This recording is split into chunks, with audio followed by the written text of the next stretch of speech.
Golden Spiral Media presents The Flash Rewatch. I think you've been reading too many comic books. Dedicated to the 1990 television series The Flash on CBS. I think I'm starting to like this. Join Cory and Tom each week as they chase down the fastest man alive and examine the short run of 22 episodes. I mean, you people have a reputation. Unorthodox experiments, secret government contracts. Send us your feedback at goldenspiralmedia.com/feedback. Like our Facebook page at facebook.com/rewatch podcast. And follow us on Twitter at rewatchpod. Anytime you need me, I'll be there in a flash. And welcome back to the Rewatch podcast and the Flash 90 Rewatch. I'm Cory. And I'm the end. Oh, can you believe we're here? I know, we made it. I mean, it seems like it came up so suddenly. Like, I really didn't expect it to come up so suddenly. I know, it's strange just doing the one season of something, isn't it? Yeah. So used to doing 5 seasons of Sliders or 4 seasons of Lois and Clark. Exactly. But yes, thank you for joining us, everyone. We are at the last 2 episodes of The Flash 90. The episodes are Alpha and the Trial of the Trickster. But before we get into it, we always do like to remind you that we are part of the Golden Spiral Media Podcast Network. And you can send us your feedback at goldenspiralmedia.com/feedback. Type out a message or use the provided SpeakPipe widget to record your own voice. Or you can call 304-837-2278. And also head over to facebook.com/goldenspiralmedia and follow on Twitter at GSM Podcasts. All right, well, before we get into our episode discussions, you have a rerun that you'd like to throw in there? Something I noticed, if you saw The Flash this week, the new CW Flash, right? I did. It was hard not to think that maybe it was a callback to our episode with the Trickster when Barry ran outside and got tripped up on marbles. Like, I saw that and I was like, oh my God, that's just like in the old Flash 90. Although he had an appropriate reaction to it, which was... He did. What the hell? Exactly. How did that happen? Exactly. Good call. All right, Tom, let's get into the first episode discussion today, the penultimate episode of the series. The episode is called Alpha, written by Gail Morgan Hickman and Dennis Skinner, directed by Bruce Bilson. This originally aired on May 11th of 1991. This is incredible. A synthetic humanoid with artificial intelligence. Who created you? I was built as part of a secret project by the NSIA. My name isn't Alpha Webster. It's Alpha 1. Artificial lifelike prototype humanoid android 1. Phew. I got the name Webster from the dictionary. What are you doing here? I ran away. The purpose of the project was to create robot intelligence agents, androids that could be programmed to kill particular targets. The theory was that droids are stronger and smarter than humans and virtually unstoppable. Only I was created with the ability to make decisions. And I decided I didn't want to kill. I wanted to be free. So those people who were after you... Want to take me back and reprogram me. Why did you come to Star Labs? Why apply for a job here?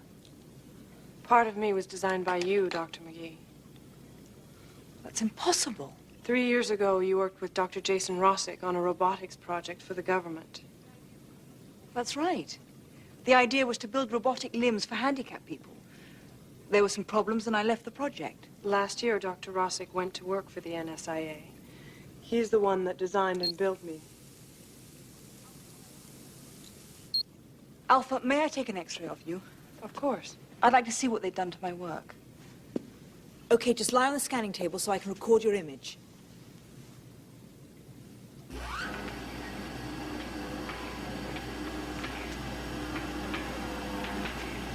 You still haven't told us why you're here. Because there are certain circuits inside me that I want to alter. And I need to access Dr. McGee's research.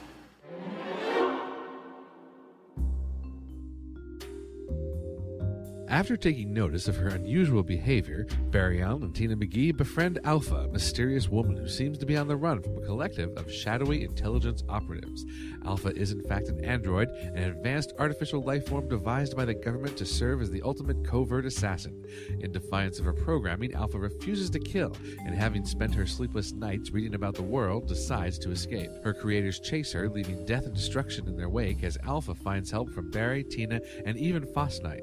A second-gen android is sent to recapture her, one that has no qualms about killing, but the Flash is able to dispatch him, while Tina hacks into the intelligence agency and erases all of their notes and research on Alpha, allowing her a clean slate to start a life somewhere else, free of their tyranny. 3 9s. Just a minute. That's the 8th hand in a row that you've won. Do you know what the odds are against that? If you give me the data, I can calculate them for you. What? Relax, Joey. It's supposed to be a friendly game. I'm being friendly. I just want to know how come she manages to win every hand. I can see through the cards. What? You have 2 kings, an ace, a jack, and a 4.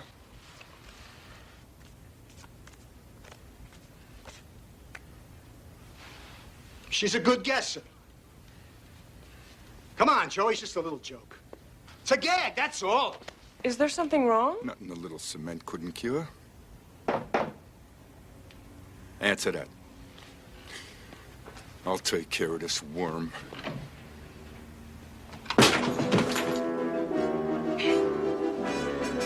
Alpha, I'm here to take you back. I don't want to go.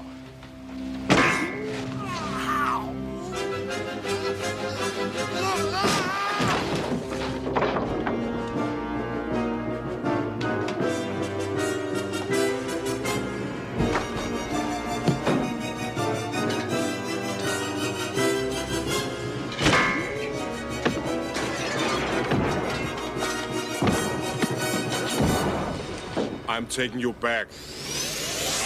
No, you're not.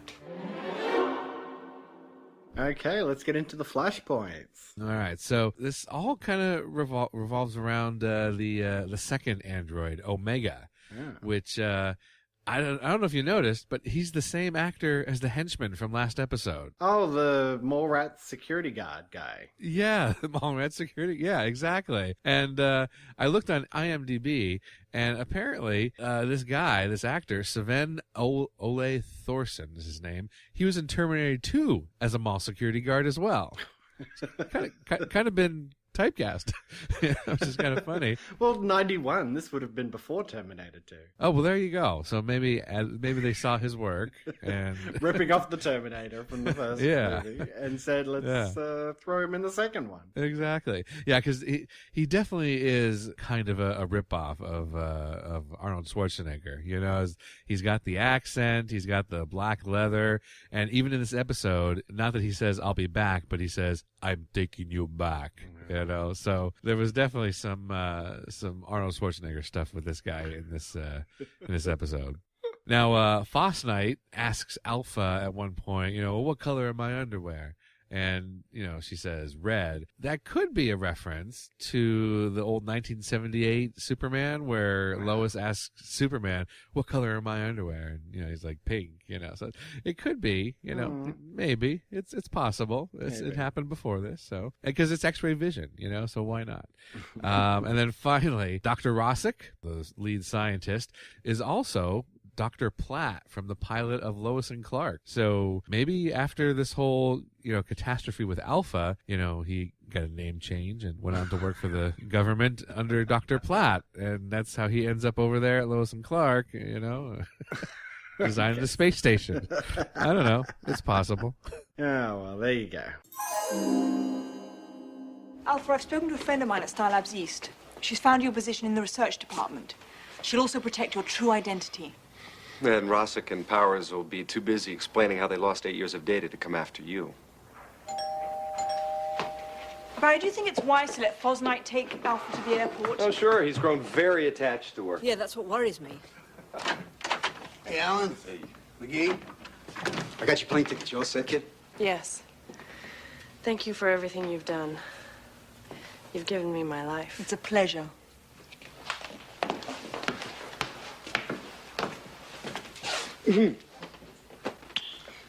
There are advantages to being an android, but sometimes I wish I was human. You ain't the only one, Stretch. Look, maybe we better get a move on her. Fosnett, I think you've made a mistake with my ticket. Huh? What do you mean? My X-ray circuits can see it in your pocket, and it doesn't say New York. Let me see that. Las Vegas. 2 tickets. Hey, it's just a little detour, so sue me. Dr. McGee, I believe we'll all be taking a little trip to the airport. Please don't be too hard on him, Barry. He can't fight his nature. Told you so. Alpha, you're a real piece of work. Thank you. I can't wait to meet next year's model.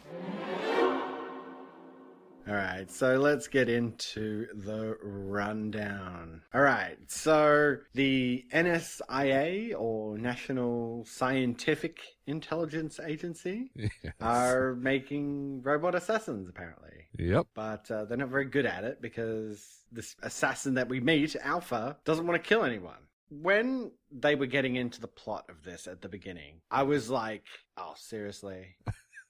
Right. They tried to do this in one of the Superman movies, right? Like, Superman fights a robot. No, wait. A robot woman? Yeah, well, the one with Richard Pryor, and he fights that robot lady. Oh, man. See, yeah, that one I've kind of blocked out of my mind because I just the only part that I really remember from that one that I liked was the fact that, and it's kind of cheesy, but I like where Superman and Clark split and fight each other. I thought that was a good visual. So everything else in that episode, I just sort of left out. So I don't, That's the only, because I thought that's a good visual, Clark versus Superman, because it's very, like it's like one of those like mind things, like it's like very a psychological thing, between the two sides of him, the human side versus his superpower side. I thought that was the best part of it, and they could have developed that, but of course we got other garbage in there. Anyway, go ahead. Okay, go ahead. Well, I mean, what did you think of Alpha as a character? I didn't mind it. I really didn't mind it. I read a review of it, and it was like they weren't too fond of it. It was formulaic and everything, but I don't know. I enjoyed the episode, really. Like I was watching it, and I liked the character of Alpha herself, the actress. I wasn't not really familiar with her at all, but I thought she did a good job of playing the the android who wants to be like human, just wants to live a human life, doesn't want to be like an android. I thought it was good. I liked it. Yeah, I'm actually there with you. I did enjoy this concept once I got past like what they were doing. Yeah. The story itself is actually pretty good, right? Yeah. The fact that she has developed a conscience and she doesn't want to kill, that they've created this AI who has sort of progressed beyond what they intended. So yeah, she naturally escapes, and then of course like she shows up as an assistant for Tina, and I was like, oh, like what? Like seriously? But then she explains later that like Tina had some like initial work with the project before she left. She sort of thought they were doing something with creating, robotic parts for people who've lost an arm or whatever. And when she realized where it was going, she left the project. So that's why Alpha tracked her down. She wanted to get into that research, see those research notes and stuff. So I didn't, that explanation, I was like, okay, fair enough. Sure. That makes sense. But what doesn't make sense is how Tina repeatedly hires people who don't have like any qualifications really. I mean, Alpha has no ID, she has like no background checks, no references. No social security number. Yeah. Like she's high, and this is not the first time Tina's done this. She's done this before in the series. So I'm like, well, I don't know about her hiring practices. I know. She seems to have a good relationship with her boss now, though, right? They have that life and death thing going, so yes, maybe she gets away with this. Yeah. All right, so we get into this whole scene because Barry, like, briefly meets Alpha, and of course is kind of dumbstruck with her beauty, as Barry tends to do. Yes. And he goes to this fundraiser that Sabrina had set up, that Julio invited him to. And of course, he's going on about Alpha and wanting to see her again. And funnily enough, she shows up at this place called Apocalypse Wow. Yes. So this was 90s, yeah? Oh, yeah. Yeah, definitely. And I was kind of like, when they first go into Apocalypse WoW, at first, I was like, is this a strip club?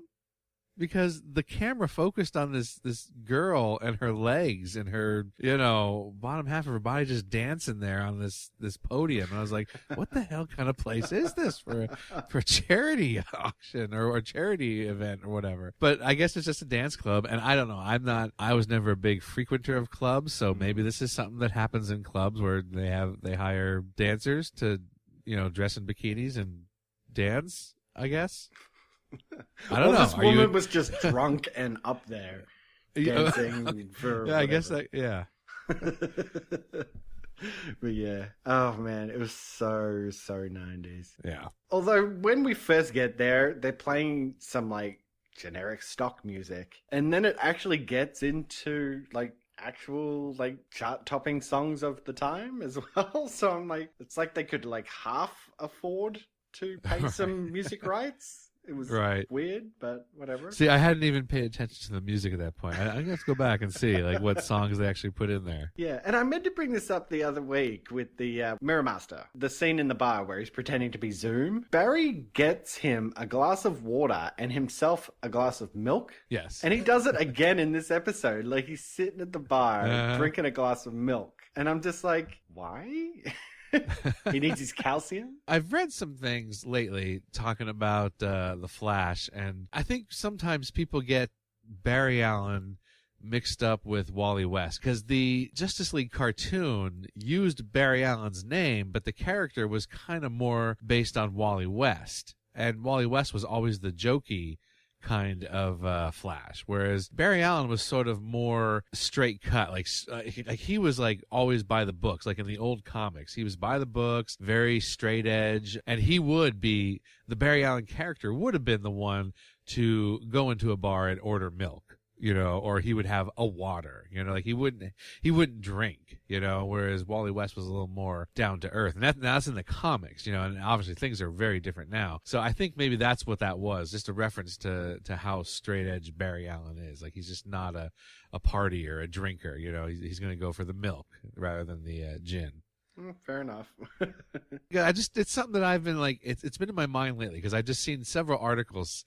There was one saying how Flash is all wrong in the new series and everything, and I'm like, because of things like that, and I'm like, well, not quite. I mean, so yeah, that's what I think maybe is why. Fair enough. All right, so Foss Knight comes into the episode here, and he's not just doing a walk-on this time. Yes, this is a good Foss Knight episode. He's quite in there, and he gets to know Alpha a bit. So how'd you like Foss Knight's interactions with Alpha and the unfolding of the story? I thought it was great. I think it was funny the way he was trying to teach her, about poker, and like she's just, she's like an android, like Data from Next Gen, and like she just reveals too much, when they go to the poker game, and the jig is up at that point because they're winning, but then she's like, oh, it's easy because I can see your cards. I'm like, what? Yeah, you have this, you have that. What's the big deal? It's like, come on. I kind of think Foss Knight would have been like, don't say anything about that. Don't say you can see the cards. But it probably would have gone into a whole thing about, well, I cannot lie, And, But I liked it. I thought it was a lot of fun. And like, if the series had gone on, I really would have hoped to see more like this with Foss Knight, get more of him in the episodes. Yeah, it would have been a lot of fun. It's great that he plays his part in this, and he sort of came to the forefront a bit on that second Nightshade episode, but there it wasn't a lot. So no, I thought this was interesting, just him playing his part here. Just some weird stuff going on with him too, like dressed as a nun at the bar, trying to get money out of people, thinking they're giving to charity. Exactly. When he gets mugged out on the street for some reason, he's wearing a football jersey. I don't know if you noticed that. No, I hadn't noticed that. Like a footballer's jacket, which I just thought was weird for a man of his age to be wearing something like that. Right. And then, the whole thing with the poker, I thought was really funny. So yeah, good stuff. And while all this is going on, there's this Colonel Powers, this real nasty woman lurking around. And there's this whole thing about how they've put a bomb in Alpha's brain. And they're willing to blow her up if they can't get her back. So, what do you think of this whole part with these shadowy agents from the NSIA? Well, they're kind of like generic, aren't they? You know, like there's nothing like in particular about them. They reminded me of that other episode where we had the shadowy government agents come in. I think it was the one with, it was Gideon. Do you remember? Yeah, the one with Tina's boss, right? Yeah. Yes. Oh, yeah, exactly. Yeah, they're just kind of like, they were okay, but like, I don't know, underdeveloped, I think. Like, we don't get too much about them. Yeah, generic bad guys, you know, in general, I guess. But then this is the part that really gets me, right? Because the whole time they've been like, oh, this project's a failure. Alpha won't kill, and now she's escaped, and we can't get her back, and yada yada. Like, they seem so crazed about the fact that all this has happened. Yet the whole time they've had Omega, a completely working android that does kill and does what they say and has not escaped and is pretty much fully functioning the way that they wanted Alpha to. Right. So yeah, why is it such a detriment that they don't have Alpha when they can still do their presentation and use Omega? That's a good point. Yeah, I hadn't really thought about that, because it would seem like Omega is like finished, you know, he does what they want him to do, you know. That's a good point. I don't know. He's prone to overcharging, I guess. So maybe that's a bad thing. just zap him a little bit and his head explodes. Exactly. Do not leave him plugged in past 100%. You heard of exploding iPhones? This is much worse. But somebody should sue somebody here. This is just the biggest Terminator ripoff ever. I could not believe that they pretty much just had this guy doing the Terminator. Well, the effect of his head exploding was interesting. It's like, well, okay. It reminded me of Beetlejuice, actually. Yeah, it reminded me of Scanners.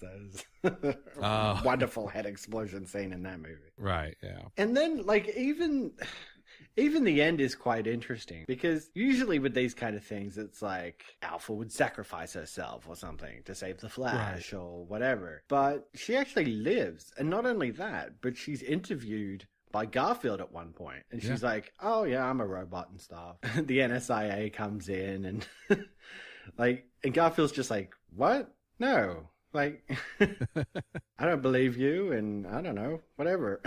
It's just a weird ending that they take her away, and they're going to go ahead and try and download her brain or rewire her brain or whatever, and it leads to this whole thing of Tina and Barry breaking her out and getting her away from it. I didn't think that's how it would end. Yeah, it was a good twist. I also noticed that Tina did some smug side eyes again in this episode, which I loved it in that other episode. Yeah, but when she did it in this one about, like, you know, being able to hack the security system and stuff, and she sort of just gives Barry the smug side eyes again. I'm like, she should do that more often. Like, but pretty much her plan is to, like, flood the security system with false alarms, so they shut it off, which they do. Then the Flash gets in there, and they activate the signal to set off the bomb, but the Flash outruns the signal. Yeah, I thought that was cool. Yeah, that was a really good use of his powers. They'd set up that he can almost outrun a phone call, right? Yeah. The time it takes you to actually make a connection on the landline, he can actually run over there. So I thought that was really cool as well. And then the fact that Alpha is now free to go away, and she gets set up with a job over at Star Labs East, wherever that is, not in Central City. Right, exactly. Somewhere east of Central City, I guess. And they will, you know, help keep her identity a secret and let her live her life, pretty much. As much as, like, it was cool to have Foss Knight involved, and it would be cool to see him doing that if the series had progressed, I assume they probably would have brought Alpha back for another episode, probably in season 2 or something, if they went ahead. What would have been cool is if, like, it had gone on for season 2, to have Alpha come back and also have Nightshade come back as well, and do like a whole team up thing, you know, like the three of them. A pseudo Justice League. Exactly. You know, exactly. But yeah, it was a cool episode. Like I said, the guard went up immediately at the beginning. But, yeah, it did its job well. I liked it. Yep. Yeah, it was enjoyable, I didn't really remember much about it at all, and it was almost like a new episode for me because once I started watching it and I saw her, I sort of remembered her, but I didn't remember like exactly how the story went. So it was like a brand new episode for myself. Cool. And now it's time for another episode of Little White Lies with the Trickster. I'm no good for you. Besides, how can I miss you when you won't go away? This has been another episode of Little White Lies with the Trickster. Alright, so let's get into the second episode discussion today. The final episode of the series. Yeah. The episode is Trial of the Trickster, written by Howard Chaykin and John Francis Moore, directed by Danny Bilson, and this originally aired on May 18th of 1991. You call this a trial? This is nothing more than a kangaroo court without the hoppy furry guy. Order! Behind the bench, maybe. Jesse, please. Ms. Howard, if you cannot control your client, I'm going to have him restrained. Restrained? What do you call these? Costume jewelry? Jesse, shut up! It's bad enough you insist on wearing this ridiculous outfit in court. Don't blow this for both of us. And disappoint my loyal fans? You don't have loyal fans. The only person on your side is me. And that's starting to look like a real bad career move. Your Honor, defense requests to change the venue. Are you nuts? I see no way that my client could get a fair trial in Central City. Leave Central City? You are crazy. I love this town, and it loves me. Why, look what I've done for it. Your Honor. That is it. You are in contempt of this court. Now I'll tell you who's in contempt. This courtroom is in contempt. The entire judicial system is in contempt. North America as a landmass is in contempt. Justin, get a grip! You're losing it! Nuh-uh, I'm perfectly sane. I am the trickster. And you, pretending to be Frank when you were never my loyal sidekick. Bad! This is all your fault! Get to your drag, Jesse! And I am bored stiff. Oh! Oh!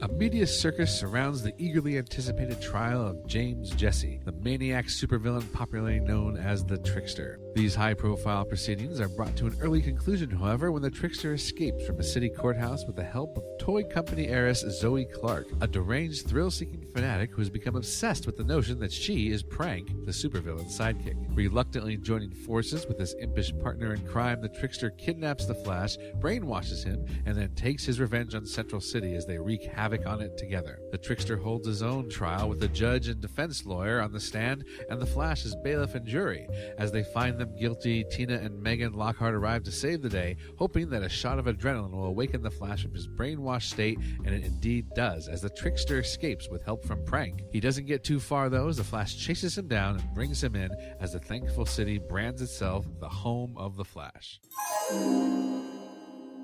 After Daddy died, I moved out of the estate and into the apartments here on the top floor. Zoe Clark. Clark's Toys, Clark. I love your stuff. G.I. Johnny, OMA. One-man army! Oh, when I saw you on TV, I knew I'd found a kindred spirit. No one gets you but me. I've spent my entire life looking for bigger and bigger kicks.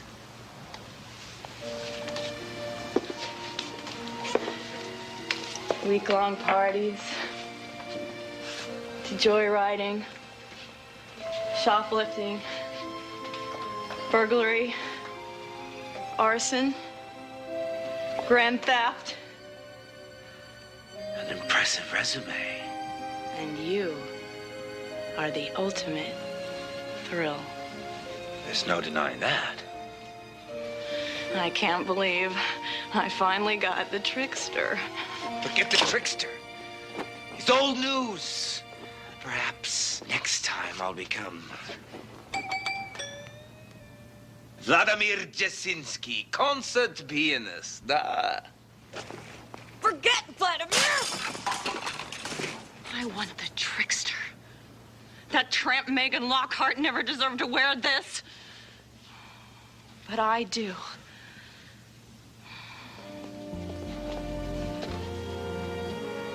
Aren't you glad to see your little sidekick, Frank?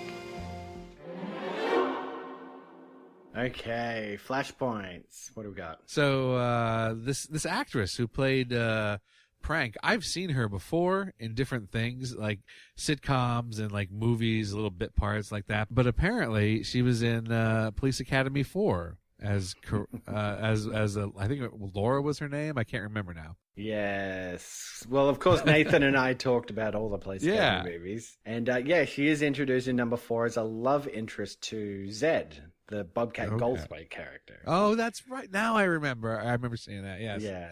That's right. So now I thought this was interesting. Now Harley Quinn has not been invented at this point, in history. But the trickster asks Prank for his mallet, and I was like, that's like a big thing for Harley Quinn these days. She always has that oversized mallet that she brings out, and hits people with. So I thought that's a nice little a callback there to or a call forward, I guess, to Harley Quinn. When the Flash is going around breaking the parking meters, that reminded me of when Clark sort of didn't care about things. He was the Red Kryptonite, I think, episode, right. And he went around knocking the parking meters over. The music in the one section when they go to the trial is from the Looney Tunes. I don't know if you caught that.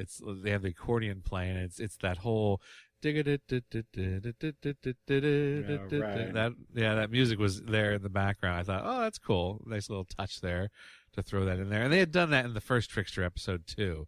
They had that cartoony music at the final showdown, which I thought, yeah, that's cool that they did that. The defense lawyer that he has is an actress named Marcia Clark, which I thought was interesting because there's also a real life lawyer, of course, for the whole OJ trial named Marcia Clark, spelled differently. But I was like, oh, here's another Marcia Clark playing a lawyer. I thought, that's how my brain works. I'm like, oh, look at that. It's Marcia Clark, but not Marcia Clark. Yeah. And then at the end scene there, when the trickster's getting away, he releases a car that goes off and then explodes on the Flash.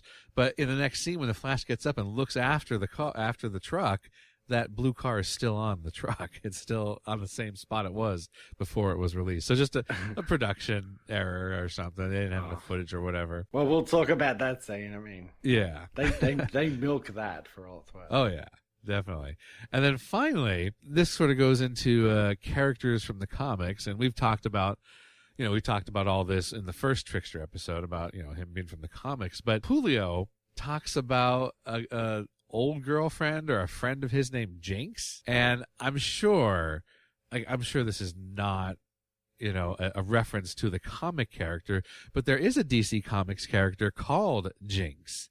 And she's actually a super villain that was introduced in 1985. So, I mean, it could be a reference. I really doubt it, but she's a super villain. She's a villain who has cancer. She's from India. She wears a white bikini and loincloth because it's practical. And she does not wear shoes because she's a sorceress who derives her powers from being in contact with the earth. So she has to be touching the earth with her body somehow, and then she gets her magical superpowers from that. So I doubt that's who they were thinking of when they used the word Jinx, but hey, you never know. It's possible. I like it's possible. Yeah. Good morning, sunshine. It's a beautiful day in my neighborhood.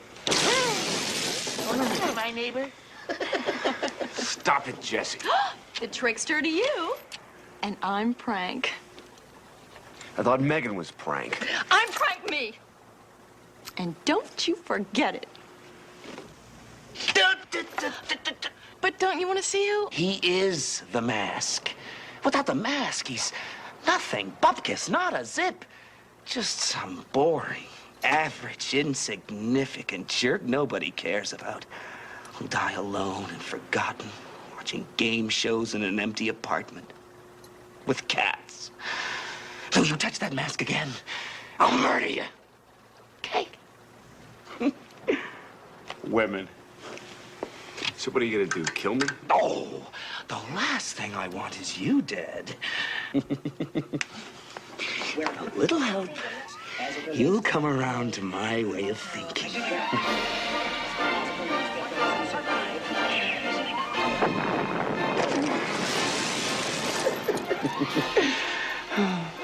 We're gonna have so much fun together once I reprogram your brain. Alright, well, let's get into the rundown. Okay, so a media circus is surrounding the trial of the Trickster. An interesting way to go with this. It's like James Jesse has just captured everyone's imagination, and this is like a huge trial. I thought it was interesting that in this first appearance here at the trial, they let him go in costume. I thought the exact same thing. I'm like, what? What? Yeah. His exactly. lawyer calls him out on it later, but still. Yeah, because when he goes in the second time, he's dressed normally. It felt like the first appearance is a little bit redundant because he makes the appearance and then they set bail for the next day, and it's like they go back in the next day and he's dressed differently, and that's when he finally escapes. It felt like they could have like condensed all that instead of making it two separate appearances in the courtroom, don't you think? Yeah, it's like the first time, it's like they just want to reestablish that this dude is nutso. I guess the episode is called Trial of the Trickster, so they want to spend a bit of time within the courtroom, so they let it play out a bit. The other thing that we get is the reintroduction of Megan Lockhart. Right. For a third episode, so there's three episodes total that Megan Lockhart has been in. And her business is apparently blown up, and she's like getting offers from everywhere.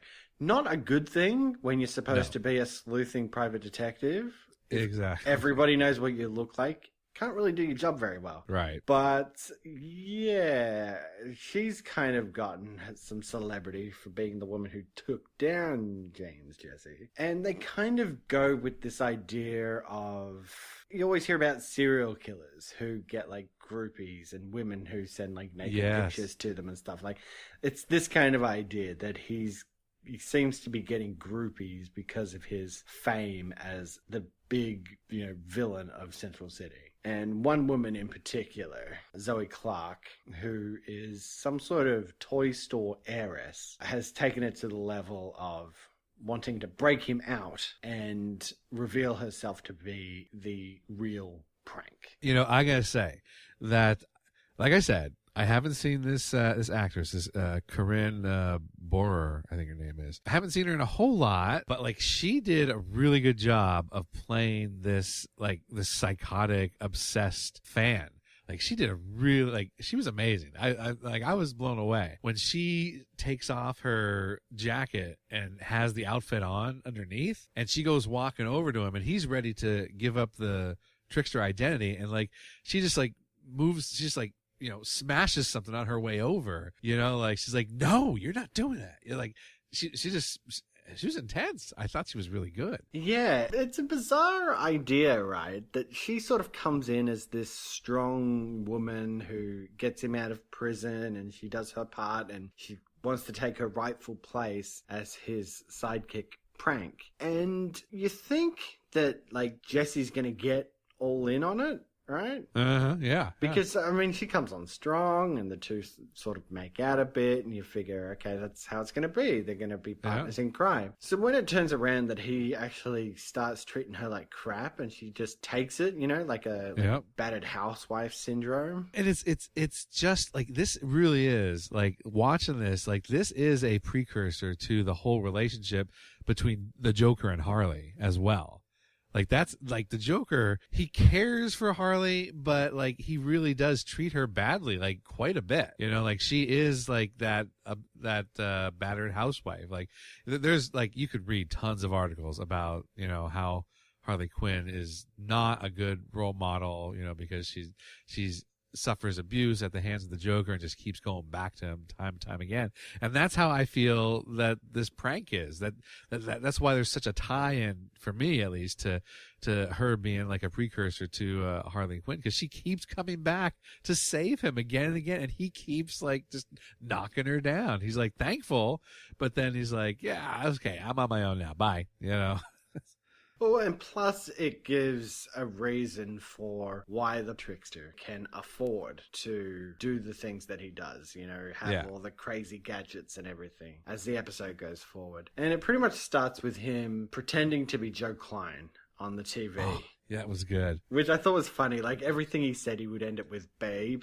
I know. You want to come on down to the studio, babe? Yeah.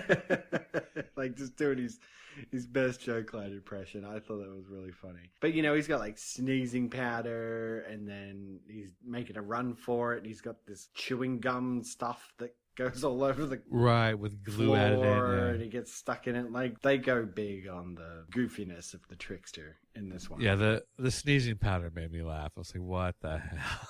That was just ridiculous. He's like sneezing going backwards so fast. And the sound effect. I was like, oh man. I did like the gum on the road though. That was like, the Flash gets stuck in it and he can't get up. And then the Trickster comes over and he has 2 separate pairs of clogs. Yep. That he puts down so he can walk across to where the Flash is. And then later they've got his boots and they're stuck in there and they've just got them in like a tray, like Tina and Megan just have them there. So the Flash shows up with like the Trickster print boots on. It was a neat visual when Lockhart comes out and just sees the the boots and the shoes in this pink stuff. And it was just a nice visual there. Very bizarre. And then we get into this whole thing of the Trickster brainwashing Barry and then the two of them going on a crime spree. So I gotta ask, what did you think of John Wesley Shipp here with his back and forth with the Trickster? It was, it was so silly, It was just silly, goofy fun. I don't know. I like John Wesley Shipp. I don't know if slapstick is his, it's not his strong suit, I don't think. He's great drama, and the action stuff, but as far as being like a Three Stooges type character, I don't know if that's his style. Yeah, it was hard to put a pin on what he was doing. Just some of the things he said just didn't seem like they were goofy enough, to go with the tone. Like when he talks about vibrating his fingers into someone's brain. Yes. I'm like, that's dark, dude. That's like, what? Very dark. And he came up with that. It's not like the Trickster said, like, we could kill somebody. Right. And he came back with a way to kill them. He just sort of comes out and says he's going to go and kill someone. I know. I do like the Trickster's response, though. He's like, I like that, but not right now. Or something like that. Maybe later. Like, maybe later. Yeah, maybe later. That's gross. But yeah, it was a weird inflection on that whole bit. And then we get to where he wants to put his tormentors on trial, right? So the judge and his lawyer and whoever else. I really wish that they hadn't gone through all 12 guilty pleas. That took a while for the Flash to give all 12 guilty verdicts, right? It did, yes. Just, I'm like, seriously, we're going to go through all 12 of them, one after the other. I'm not sure I like the whole trial part here at the end. So I didn't mind the trial part. I do agree that it took a little long to go through all of them, but the point is, they do repeatedly use his powers just to show off the effect. When they can, like when he had to show that he had his powers returned to him, and he ran around Tina for 30 seconds for no reason at all, to prove he had his powers back, like from the previous episode. It's like, they want to show off their effects, so that's why they did that. But of course, the Trickster escapes Yes. once Barry comes back around. They do go through the whole thing about the adrenaline shot. Did they actually even give that to him at the end there? No, they didn't give him see. I didn't think so. Yeah, I went back to see what she was talking about, and she says if we can give him a shot of adrenaline. But I don't think she meant like an actual syringe shot. I think what they meant was like a shock to his system. Like if they do something that gets his adrenaline going. And I think that's why they shot the Trickster And that's why he had that bulletproof armor on as opposed to his usual costume. Like last time, he had that vest over him, which I was wondering why he had that vest on him. And I think that's what it was. They shot him and killed him, and Barry even said, "You killed my partner," or "You shot my partner." I think that was supposed to be the shot of adrenaline that got him, like, "Whoa, what did you do? You killed him," and then snap him out of it, because it happened right after that. Because they didn't inject him with anything like I was thinking they were going to. And then, of course, Zoe shows back up, the ever faithful Prank. I know. Just to give him this car carrier that has two functions of launching cars and then making them explode. Yes. And he just throws her out of the truck. Yep. And she's gone. That's it. Yep. Wow. I mean, I know. This woman is... he had her tied up with a speech bubble that said blah, blah, blah. And she still went back to him. And then gets thrown out of a truck for her troubles. I mean, wow. That's full on. That speech bubble, all the stuff that he did with her, like, I swear, you could see that as Joker and Harley so much, So I loved it. I thought it was great. Yeah, so the car carrier is, like, throwing cars at the Flash, and they're kind of throwing him off a little bit. He gets into the cab, the Trickster activates his bomb, but they get away just as it explodes. Well, I love that Barry's pulling the wick out, and it keeps new one pops out. I thought that's cool. That's awesome.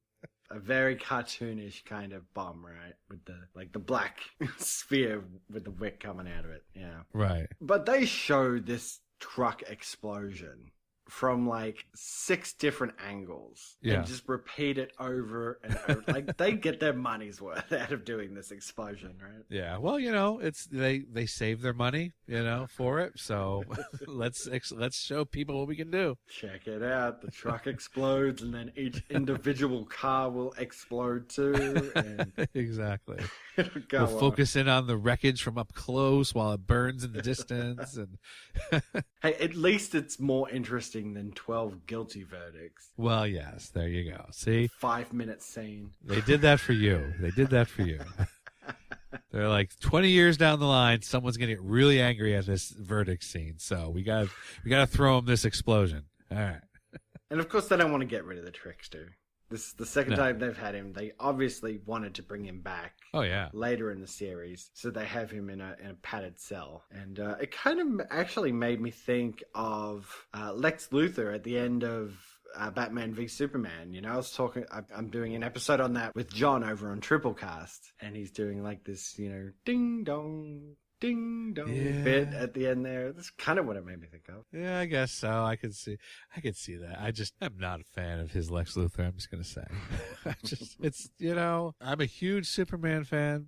From way back. I mean, I have statues here in the house and everything, like little model statues and whatnot, and all the comics, and it's just, I know Lex Luthor, and that was just I just did not like that interpretation. Going on record. And then we get to the final scene of what is ultimately the end of the series. But even as a capper to the end of a season, this is just terrible.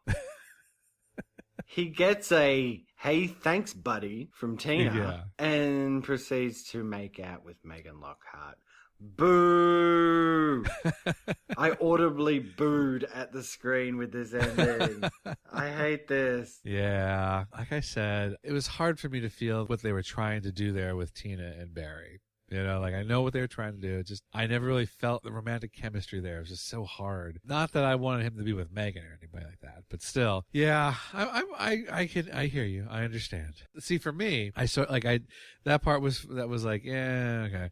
But my favorite part was actually when they were raising the sign up that said "Home of the Flash." Mm-hmm. It was kind of like establishing, like, if this had went on, it was kind of establishing, you know what? This is Central City. This is the Flash's home. Boom. Like, this is what's going to happen. This is like saying, it took us all season. Now that people know the Flash, boom, he's going to be here. This is it. You're right. That is a good, solid part to the ending of it, right? I did exactly like that. But, it's strange just thinking that the show was cancelled after this. Yeah, yeah. So, yeah, there it is.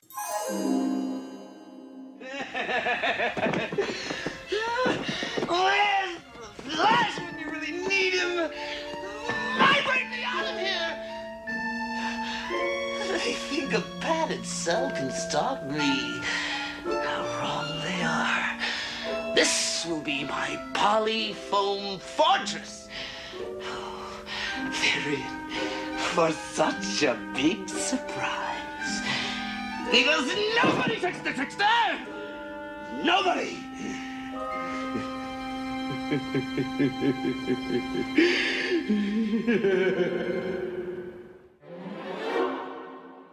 So as we go in here to our final thoughts on the series as a whole, technically, I guess it wasn't really canceled. Like, they could have went on. Like, they could have done a second season, but they were told that they had to cut the budget. So that's why they didn't want to go on, because they wanted to provide, like, I think this episode is a good example of what they wanted to do going forward, you know?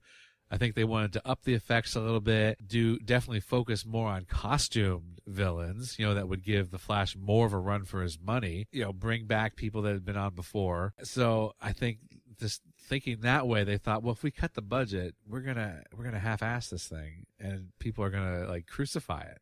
So we just got to go out on top, you know, like where we are. I'd never seen this before. You know, that was kind of the caveat for this rewatch, is that you had seen it and I hadn't. Now that I have seen it, you know, I'm kind of 50-50 on it. You know, there were some times when it wasn't so good. There was some, let's say there was more good episodes than there were bad episodes. Definitely, yeah, definitely. But, you know, as a whole, was it excellent? You know, I kind of wish more had progressed. That's maybe coming from the standpoint of maybe I'm getting used to, like, 10-episode seasons of a show. They're very much steering away from 22 episodes, but they still do 22 episodes for the current Flash, right? Yeah, and all those DC shows that are on now, they all still get 22 episodes a season. And it always seems like they manage to get a better story arc into a season than what they do here. And even other shows of this time period managed to get in better story arcs. You know, Lois and Clark, I mean, it was a few years later, but still the same period. I think they managed to get more into a series. Whereas this one was just like, okay, so Barry Allen got his speed, and then it took forever for anybody to really think that the Flash existed. And he fought some lower end bad guys and maybe a couple of superpowered bad guys. That's about it, you know? Yeah. I kind of wish there was just more to it. I guess that's all I'm saying. So I'm kind of just, you know, on a 50-50 about this. Did I like it? Yeah, but there was a lot that I think could have been improved. Maybe a deeper mythology is what you're thinking, like an overarching thing, like for the whole season. Yeah, and I agree. That would have been great. I kind of look at it as like being a product of its time. I know Lois and Clark had some overarching storylines, which we've talked about, of course. But I think this is still pretty early, where the networks are thinking just like episodic, something that they can do and sell into syndication, where people can air it in any order. And it doesn't matter. It's like these episodes, you could watch them pretty much in any order, with the exception probably of The Trickster, you know. But any of these you could watch out of order and still you wouldn't be totally lost. You would get it all. I'm trying to think of some other show. Like we're going on to Quantum Leap next. And really, most of those episodes, this was like late 80s, early 90s, I believe, when it was on. Same thing, like you could watch any of the episodes, you could drop in anywhere and sort of get what is going on and not have to worry about previous continuity. There's not really a whole overarching thing for that series either. So I think it's just it's the way it was, like it's the difference in how they wrote back then is how they write today. Like everything today seems to have an overarching mythology, you know, to keep you wanting to come back. Yeah, you're exactly right. And it's not that I'm against episodic television. I mean, Sliders was still very episodic. Oh yeah, definitely. Lois and Clark was episodic. So yeah, I still just kind of feel like those had like really good solid character progression through each season. Whereas this Yeah. one, it didn't seem to go far enough with character progression. Yeah, I think, like I said, if they had went on to a second season, I think they would have fleshed a lot of that out. They would have, brought back the villains. I'm not sure, like, I haven't read anything because I didn't look at any old forums for this or anything. Just couldn't find them about what people thought of Barry and Tina together, if they felt like chemistry there. Like, like today, we talk about, oh yeah, Barry and Iris, yeah, there's some chemistry there, but I like Barry and Patty because they had great chemistry. Like, I wonder what people thought of the Barry and Tina thing. And if it went on to a second season, would they have continued that? Or maybe they would have, tried to, find a real, true love interest for him. Maybe try to go that way. I don't know. Yeah, and it is actually kind of interesting because the new series is really getting into that whole "we are the Flash" business, right? Right. But to an extent, there's always been a team Flash, right? There is a whole team of people, and they could have really done that with Tina, right? Tina and Barry together, working together, and then bring more people in, like Julio. Well, yeah, exactly. Julio never figured it out by the end. Yep. Exactly. So, yeah, there's just they could have set up so much more in this season. And then by the second season, they're well established. Julio's in on it, Tina's in on it, and then whoever else they could have gotten into Team Flash. And then they could really, like you said, get into some good, solid superhero fighting, supervillain episodes, right? It would have been nice if they had kept going, but I understand, like, if they were worried about the budget cut, what would they do? And, like, truthfully, if they cut the budget, we probably would have seen a lot more biker gangs, run-of-the-mill robbers and things like that. And those are the episodes that were like, oh, there's somewhat enjoyable, but the Trickster stuff really excited us. That really caught our attention. Yeah, exactly. It'd be like that really bad RoboCop sequel that they did where, like, RoboCop was like stopping shoplifters and getting angry at people for swearing, It was terrible. I did not see that. I remember a RoboCop cartoon. I remember that. I always just remember him stopping at someone and saying, like, bad words make for bad feelings. And you're like, what? Why are we talking about this? Whatever. Nice. So did you have any other thoughts before we get out of here? No, I liked it a lot more. I think, like, I'm definitely more 75-25, for the show. And I think a lot of that is just the nostalgia I have for it because this came right on the heels of Batman '89, which was like a huge movie for me. For many people, it was like the rebirth, the beginning of comic book movies to being taken seriously. And this was like the first time that we didn't have, like a cheesy TV superhero, like, the old Batman Robin series with the Bams and the Pows, and Wonder Woman with a great, who was great. Wonder Woman, Linda Carter was great, but still that was a little bit cheesy as well. This is like a first attempt to really make it real serious, on TV. And I think, I don't know, it has a special place in my heart for this show. And I guess that does it for our introductory series here on Golden Spiral Media. It's been a great coming over here and talking about The Flash. So we hope you all enjoyed it. But up next, we're going to be getting into Quantum Leap. But we're not going to do that immediately. We figured, it's getting closer to Christmas. I'm also going to be away over January, so we figured, do we really want to start, maybe get through a season and then, have to take a few weeks off before we come back?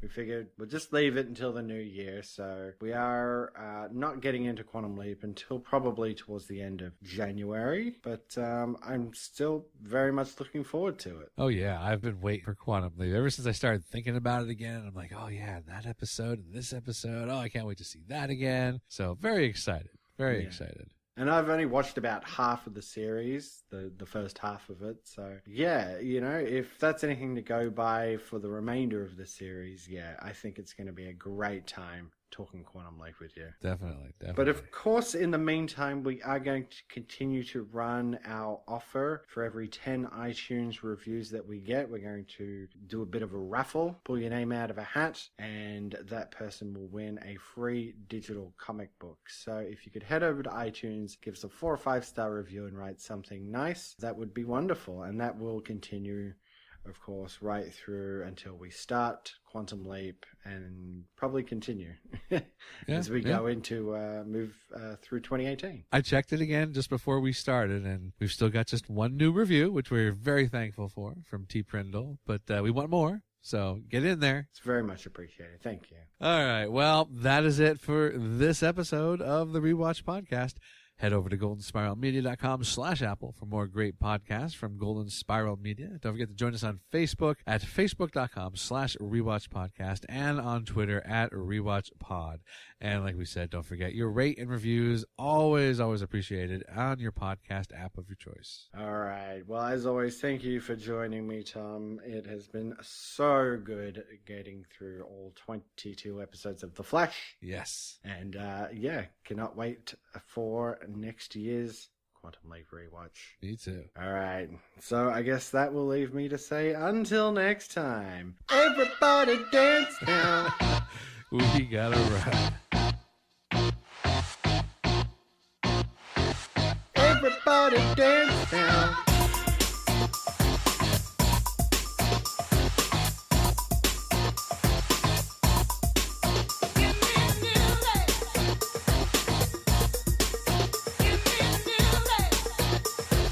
Everybody dance now.